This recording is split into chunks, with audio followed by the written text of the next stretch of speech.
Guten Morgen, Tag 3 meines Abenteuers auf dem Cape Wrath Trail. Bisher hatte ich nicht so viel Lust, mit der Kamera zu sprechen, aber ich dachte mir, heute kann ich ja mal ein kleines Update geben. Und ja, also heute bin ich auf dem Weg nach Glenfinnan. Da wollte ich eigentlich gestern schon sein, aber ja, war dann irgendwie zu kaputt. Ist dann doch ein bisschen schwerer mein Gepäck als ursprünglich geplant. Aber ja, muss halt das ganze Essen für die ganzen Tage mitnehmen. Und Kameraausrüstung und so weiter. Aber gut. Wie war der Track bisher? Der Anfang war ein bisschen langweilig, weil es den ersten Tag auch nur über Asphaltstraße ging, geradeaus und ja, war nicht so prall. Gestern war der erste Teil dann auch noch relativ einfach zu laufen und nicht sehr aufregend. Natur wurde dann schon ein bisschen besser. Ja, heute muss ich auf jeden Fall so 1,5 Touren oder 1,5 Etappen, das war das Wort, gehen, damit ich meinen Zeitplan einhalte. Und ja, die letzten beiden Nächte habe ich im Zelt übernachtet. Wetter ist unglaublich. Dafür, dass man immer gesagt bekommt, Schottland, Highlands, konstant Regen. Bis jetzt, wie man ja auch sieht, Wetter ist tipptopp, super warm, trocken und ja, kann auf jeden Fall so bleiben, würde ich sagen.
Kleine Mistviecher. Tag 4 auf dem Cape Wrath Trail. Bin vor 10 Minuten losgelaufen.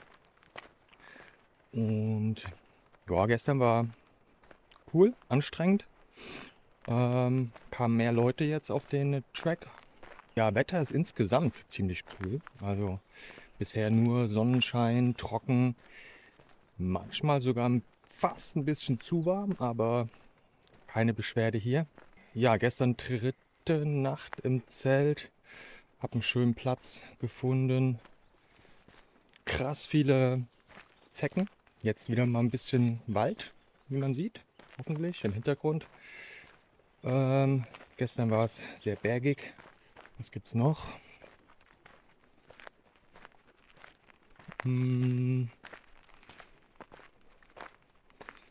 Eigentlich nichts.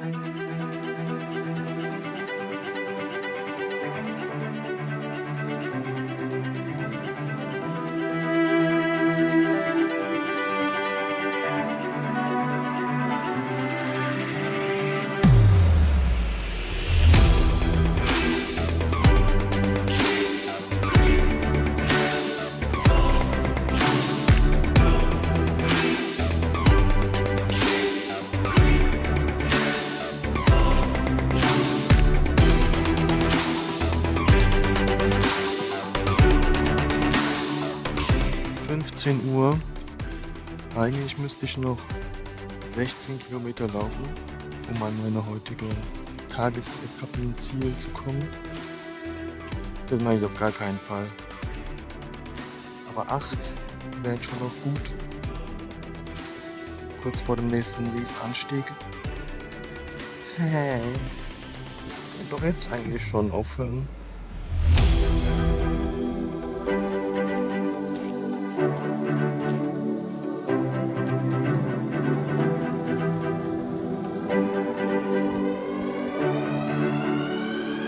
Das kann ich mir nicht entgehen lassen.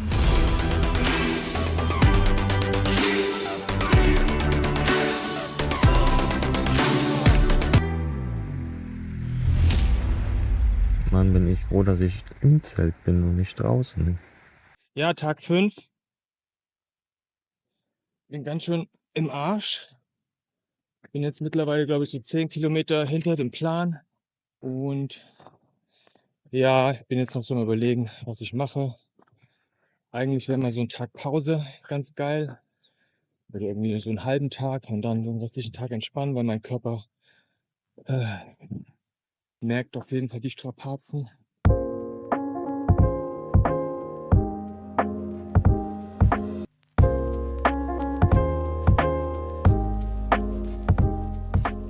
Das Witzige an dem Boden hier ist, dass der super gepolstert ist. Es ist wie auf einem Kinderspielplatz.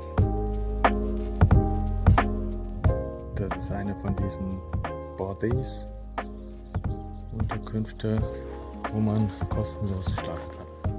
Und die sind mehr oder weniger gut ausgestattet.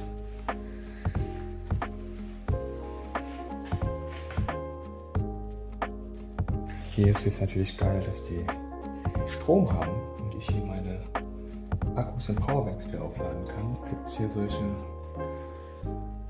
Doppelstockbetten, wo man seinen Schlafsack oder Isomatte hinlegen kann.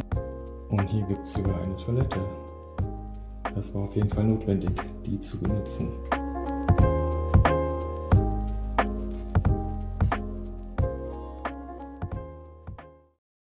Ja, ich hoffe, das funktioniert hier. Ja, Tag 6.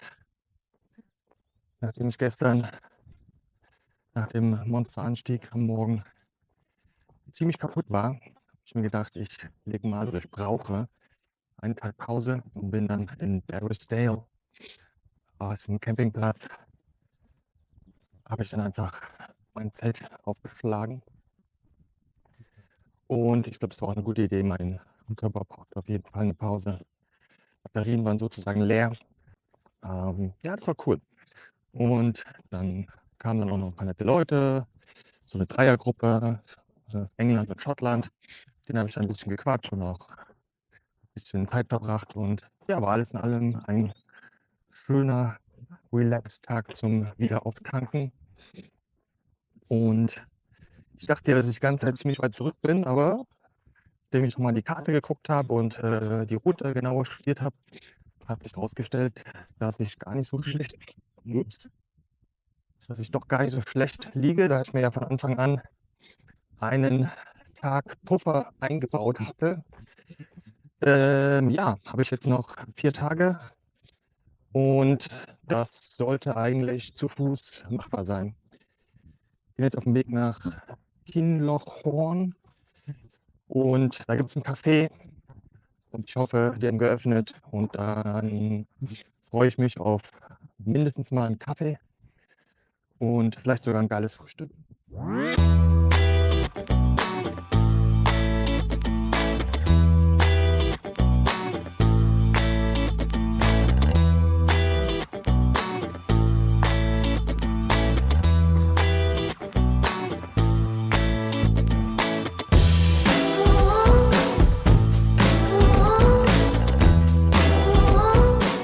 Das Café hatte leider noch geschlossen. Hätte ich 1,5 Stunden warten müssen. Zum Glück habe ich mir noch was aufgehoben für einen besonderen Anlass. Und das werde ich mir jetzt zubereiten. Yeah!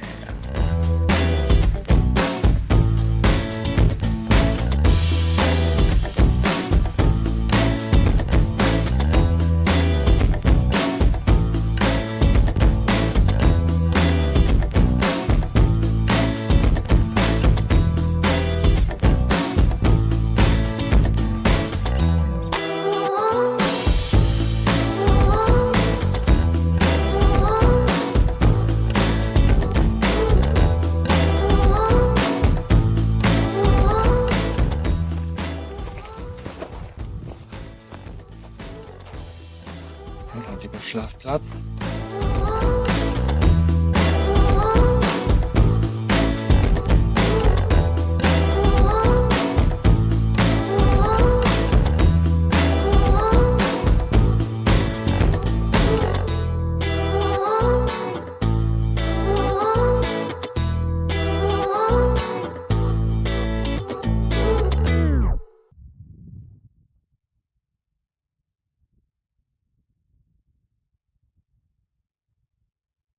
Morgen, Tag 7, glaube ich. Kurzes Update. Ich habe kein Gas mehr für meinen Gaskocher und nur noch 2 Mahlzeiten, also diese gefriergetrockneten. Also ich hoffe, dass ich in der nächsten Ortschaft, die ungefähr noch 15 Kilometer entfernt ist, Shield Bridge, meine Vorräte aufstocken kann. Sonst werden die nächsten 2 Tage oder 3 Tage sogar nicht so cool. Aber wir bleiben mal positiv und wird schon.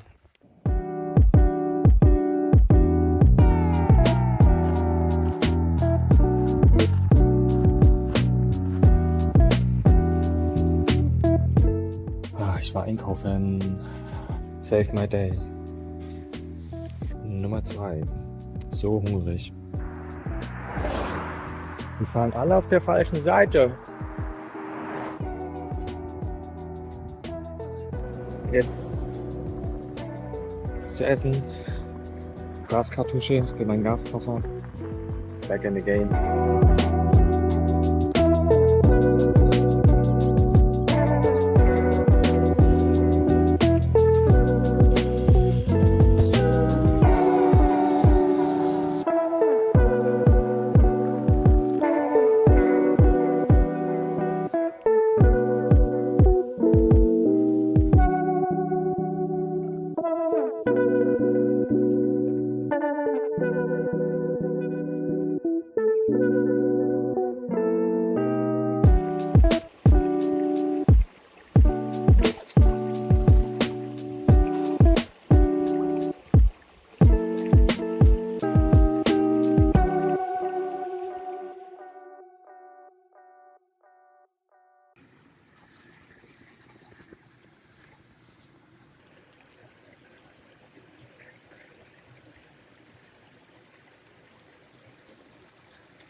Acht Uhr. Absolute Stille. Außer mein Keuchen. Ich laufe jetzt noch ein bisschen. Und um einen guten Platz fürs Frühstück zu finden. Ja, das ist das Wetter, wie ich es eigentlich die ganze Zeit hier in Schottland in den Highlands erwartet hätte. Noch ein bisschen Regen. Aber jetzt hier am 8. Tag, glaube ich, das erste Mal ein bisschen schlechteres Wetter. Musste jetzt sogar eine Jacke anziehen.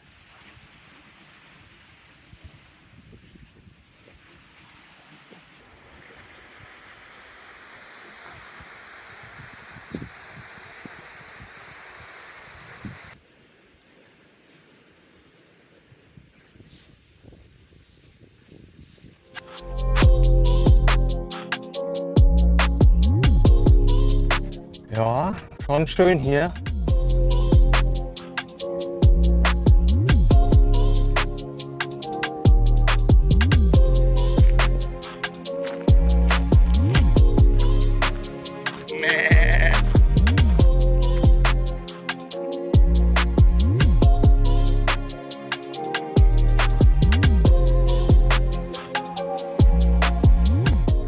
Diese gelben Büsche riechen so gut.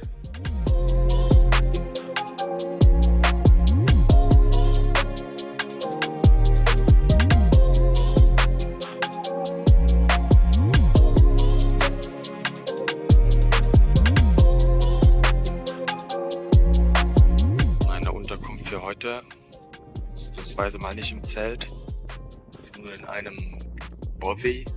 keine Lust, heute mein Zelt aufzubauen. Es ist super windig. Das ist heute mein Schlafplatz. Küche. Hier ist noch ein zweiter Raum, wo man seinen Schlafsack ausbreiten kann.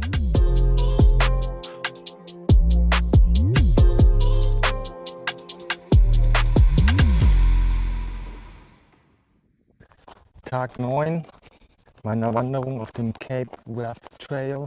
Letzter Tag, ungefähr 13 Kilometer, glaube ich, noch von Strathcarron entfernt, wo ich dann heute noch mal übernachte und morgen früh um 7 den Zug nach Edinburgh nehme und dann direkt zum Flughafen. Ja, gestern die Nacht das erste Mal in der Bothy, war cool. Kamen dann noch relativ viele Leute, ein paar neue Gesichter, bekannte Gesichter. War nochmal ein cooles Erlebnis. Die letzten Kilometer sind so ein bisschen langweilig, sehr karg, prall in der Sonne. Der Weg ist nicht sehr interessant zu laufen. Ich hoffe, da kommt noch was, um einen schönen Abschluss zu haben, aber wenn nicht, dann ist es halt so. Ja, schön war's. Bin aber auch froh, dass es vorbei ist. 8 Tage oder 8 Nächte im Zelt, das reicht. Ich durfte heute Morgen auch meinen ersten größeren Toilettengang in der Natur machen, was ich eigentlich versucht hatte zu vermeiden, aber ging leider nichts.